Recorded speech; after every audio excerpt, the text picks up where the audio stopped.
Hello friends, जय श्री कृष्णा। आज हम सुनेंगे कामिका एकादशी के महत्व और कामिका एकादशी की कथा। तो आइए जान लेते हैं कामिका एकादशी के महत्व के बारे में।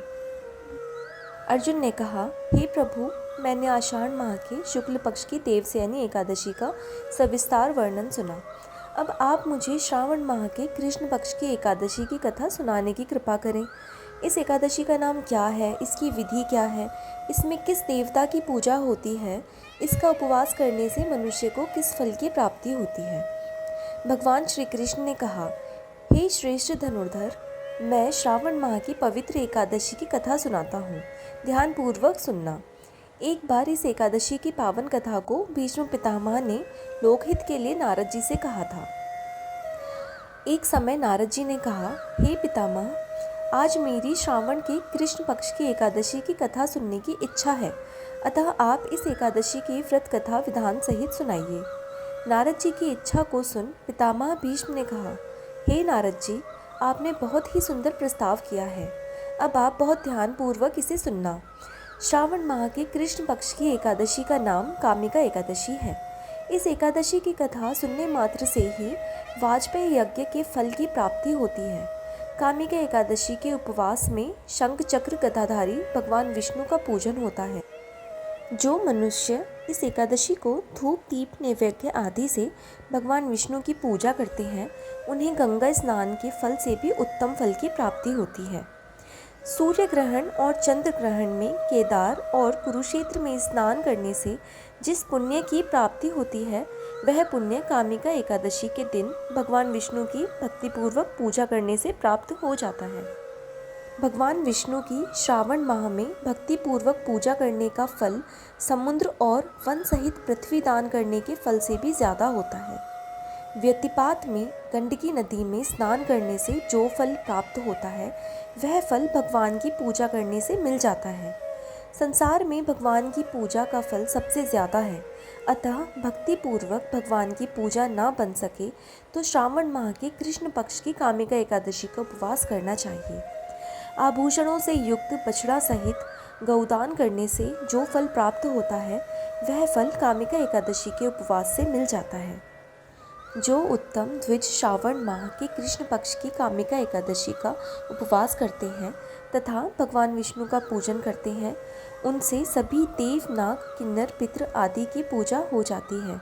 इसीलिए पाप से डरने वाले व्यक्तियों को विधि विधान सहित इस उपवास को करना चाहिए। संसार सागर तथा पापों में फंसे हुए मनुष्य को इनसे मुक्ति के लिए कामिका एकादशी का व्रत करना चाहिए।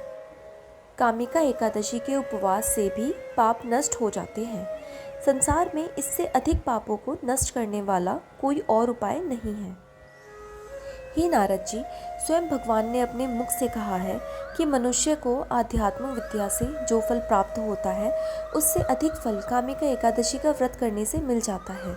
इस उपवास को करने से मनुष्य को न यमराज के दर्शन होते हैं और ना ही नरक के कष्ट भोगने पड़ते हैं।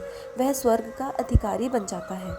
जो मनुष्य इस दिन तुलसी दल से भक्तिपूर्वक भगवान विष्णु का पूजन करते हैं, वे इस संसार सागर में रहते हुए भी इस प्रकार अलग रहते हैं जिस प्रकार कमल पुष्प जल में रहता हुआ भी जल से अलग रहता है।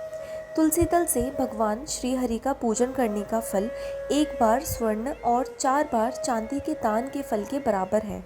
भगवान विष्णु रत्न मोती मणि आदि आभूषणों की अपेक्षा तुलसी दल से अधिक प्रसन्न होते हैं। जो मनुष्य प्रभु का तुलसी दल से पूजन करते हैं, उनके सभी पाप नष्ट हो जाते हैं। हे नारद जी, मैं भगवान की अति प्रिय श्री तुलसी जी को प्रणाम करता हूँ। तुलसी जी के दर्शन मात्र से मनुष्य के सभी पाप नष्ट हो जाते हैं और शरीर के स्पर्श मात्र से मनुष्य पवित्र हो जाता है। तुलसी जी को जल में स्नान कराने से मनुष्य के सभी यम यातनाएं नष्ट हो जाती हैं।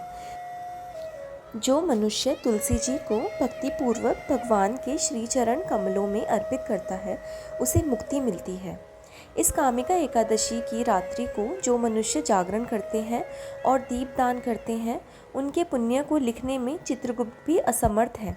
एकादशी के दिन जो मनुष्य भगवान के सामने दीपक जलाते हैं उनके पितृ स्वर्गलोक में अमृत का पान करते हैं। भगवान के सामने जो मनुष्य घी या तेल का दीपक जलाते हैं उनको सूर्यलोक में भी सहस्त्र दीपकों का प्रकाश मिलता है।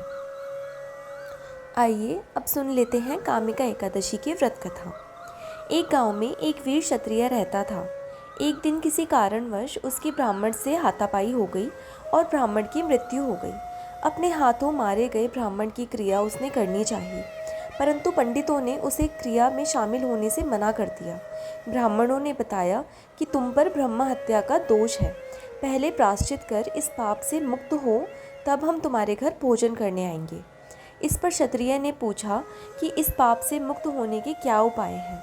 तब ब्राह्मणों ने बताया कि श्रावण माह के कृष्ण पक्ष की एकादशी को भक्तिभाव से भगवान श्रीधर का व्रत एवं पूजन कर ब्राह्मणों को भोजन करा के शतश्रृणा के साथ आशीर्वाद प्राप्त करने से इस पाप से मुक्ति मिलेगी।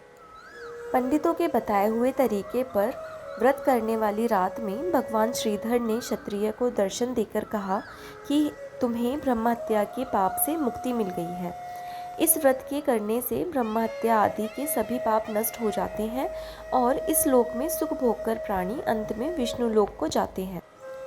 इस कामिका एकादशी की कथा के श्रवण व पठन से मनुष्य स्वर्गलोक को प्राप्त करते हैं। सुनने के लिए धन्यवाद। जय श्री कृष्ण।